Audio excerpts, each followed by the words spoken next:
What is up, YouTube? My name is Seth. This is going to be my first video on the channel. It's a deck that I've been playing recently. This channel is going to be about a lot of content for Yu-Gi-Oh! Mainly box openings and product openings, as well as like collection buyouts I own a store here locally in Pueblo, Colorado.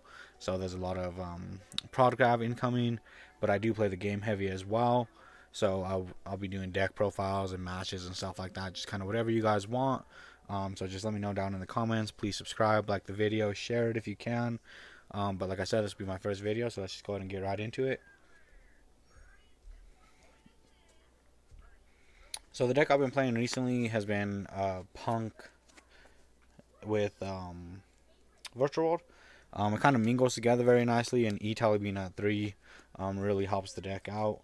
So for the Punk lineup, we have one Punk Jam Extreme Session, which is the field spell. Once per turn, you can banish a Punk card from your graveyard, special one from your hand. But what you really use it for is because like Virtual Bricks inherently is the draw. So every time you pay life points for a Punk, you draw a card, and that's up to twice per turn. So you draw 2 cards off of it, and then sometimes it's a free extender if you need it. And then the only other Punk spell or trap is the Imperm. It targets one face-up effect monster your opponent controls, and then negates its effects. And then if you control a Punk, you can gain life points equal to its original attack. And then for the Punk lineup, we play 3 Foxy Tune.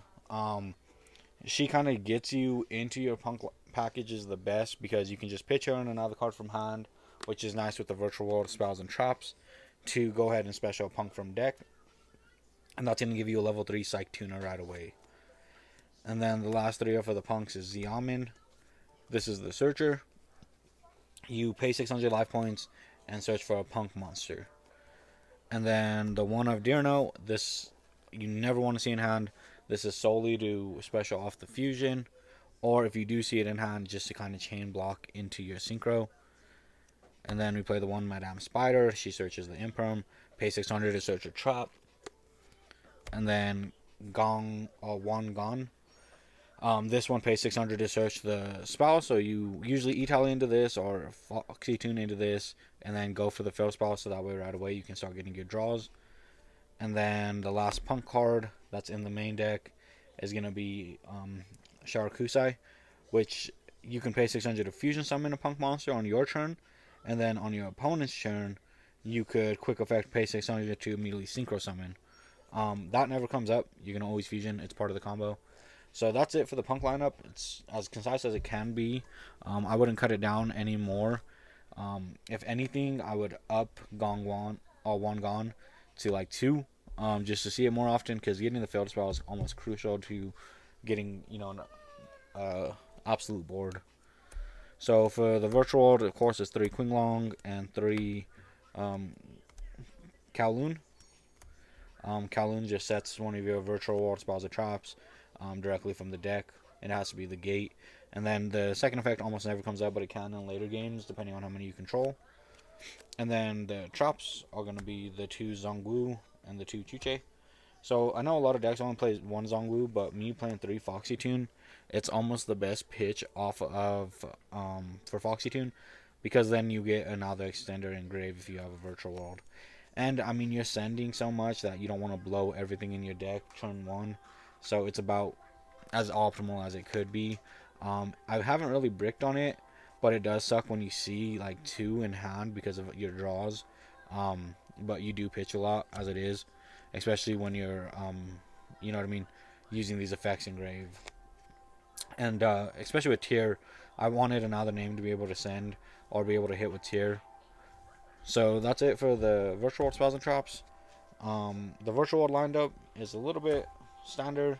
So 3 Juji, 3 Lulu, 3 Lao Lao, and then 2 Nyan and 2 Lily. So I know a lot of lists are on 3 Lily. I didn't want to be because you can't normal summon it ever. Sorry for the cutout, I lost connection.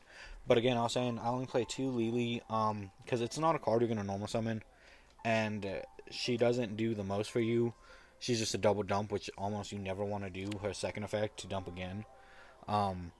So that's why the 3 Lala. I was thinking of playing Tao Tao as well, just because sometimes you do need another non-tuner, because like all the Punk engine is tuners, and then some of your synchros are. But I mean, it's pretty standard. And then I tried 399. It it did brick because like when it comes back from the graveyard, it's a tuner. So that's what I was thinking 399, like pitch and then come back as like another three that's not a tuner. But then I realized that it's mandatory. I thought it was optional to make it a tuner. So when it comes back as a tuner, it's almost useless again because you don't want that. It's like something you would just summon off of Lao Lao or Zangwao. And then for the non-engine cards, it's just like I said, 3 E-Tally and then 3 Fenrir. So E-Tally is just honestly like the best card in the deck. It gets you into either engine of which you need, depending on what you're looking for, missing from your hand. It's not once per turn. And then Fenrir, I I have to switch it out. It's not in it currently, but Fenrir I put in last minute so that way I go into Baron. But locals I took top 4 this last week, but I forgot to put my Baron in, so I just had Fenrir sitting there. It's a good pressure on the board, so that was good for that. One thing I would change is I would probably take out one of I don't know, one of the cards in the main deck because I'm at 41 I believe right now, to put in a Ghost Ogre for another E-Tally target because that's another level 3 psych, which would provide an additional interruption because sometimes you don't even need E-Tally. But that's it for the main deck. Like I said, it should be 41. But onto the extra deck, I play one of the Punk fusions. So it just requires 2 Punk monsters, and then you can go ahead and tribute it to special 2 Punks from your deck, but they can't be level 8. So this is where you'll get your Deer Note, as well as your whatever Punk you haven't paid your 600 life points yet. So that way you could get the field spell draw and an extra card advantage. And then for the 12, we play Geometric Final Sigma. Just a huge body to out that's unaffected by card effects. And then the same thing with Psychic and Punisher. So in game, like your optimal turn 1 board is these two with Shen Shen, with the Chuche, the Trap, and a Fenrir. So that's like most optimal. I would like to go into Baron, but like as I said, I didn't put it in, so it's not going to be in here. But then the other Synchro 11 I play is the Punk Amazing Dragon.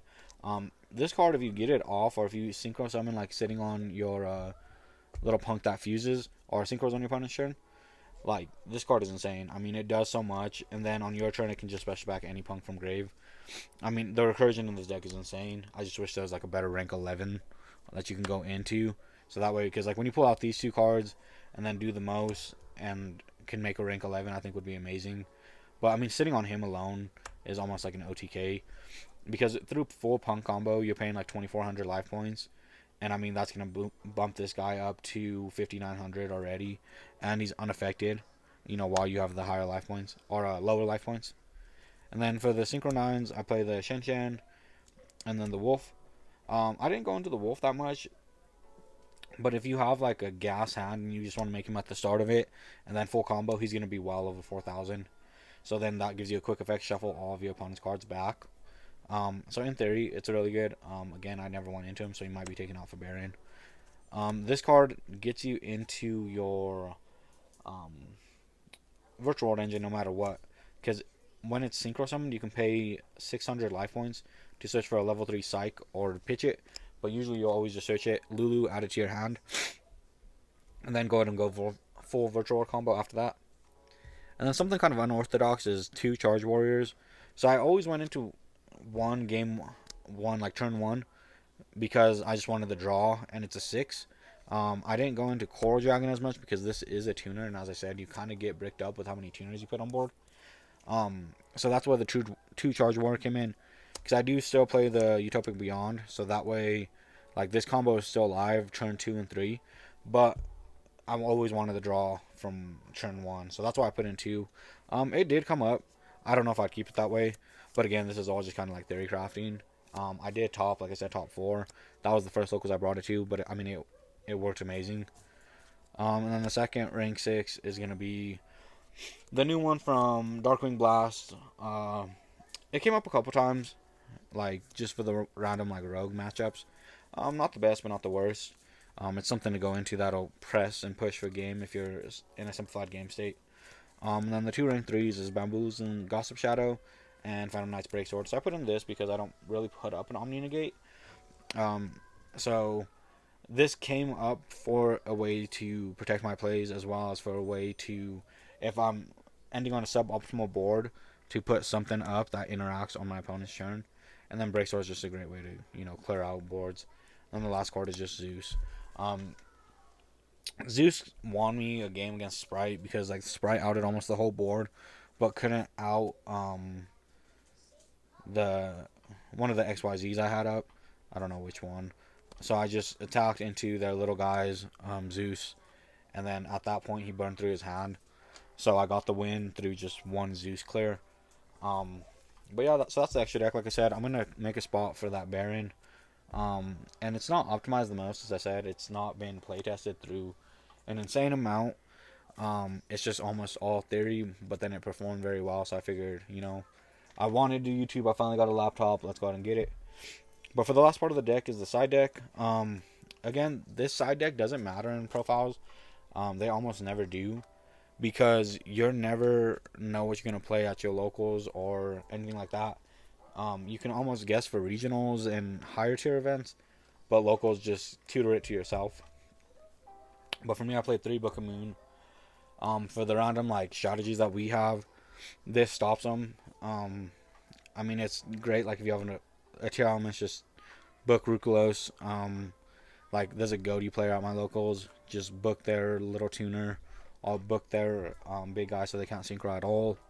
Um, it came up a lot, honestly. I probably wouldn't take it out. And then only 2 Lightning Storm. I could not find my third one at all. And I mean, Lightning Storm is what it is. And then 2 MST. I don't want to pay Cosmic's price to banish. I mean, I'm already paying enough life points, and I'm getting down to real tricky amounts. So the last thing I want to do is put myself in a losing situation or draw a card I cannot activate. So I figured MST does the same thing. Again, I don't want to do Twin Twisters because I discard so much in the deck already. It's just going to lose me card advantage way too quickly. So MST kind of fit the bill between those 2 drawbacks with still doing what I needed it to do. And then 3 Imperm.